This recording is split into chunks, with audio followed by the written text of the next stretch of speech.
ไปเบิ่งกันที่การนำเมืองพ้นท่องมอบเครื่องช่วยเหลือให้แก่ผู้ประสบภัยน้ำท่วมอยู่ที่บ้านโพไซและตาแสงสักเมือง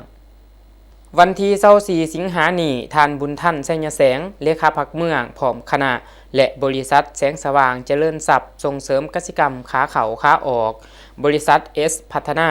และโรงงานน้ำดื่มพงฝากได้มอบเครื่องอุปโภคบริโภคจำนวนหนึ่งเพื่อช่วยเหลือบรรเทาทุกข์ความเดือดร้อนในเบื้องต้นให้กับ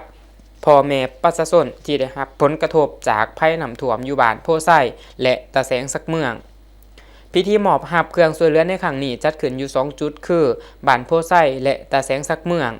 ให้เกียรติมอบเครื่องช่วยเหลือในครั้งนี้โดยท่านบุญทันไสยแสงเลขาพักเมืองหัวหน้าสมาชิกสภาประชาชนแขวงประจำเขตเลือกตั้งเมืองพนทองการมอบเครื่องช่วยเหลือในครั้งนี้เป็นการพันขยายปลุกระดมอย่างต่างหน้าของการนำขันเมืองและบริษัทสำหรับเครื่องที่นำมามอบอาจจะบ่หลงไหลแต่เป็นน้ำจิตน้ำใจและความเป็นห่วงเป็นใยอย่างจริงใจ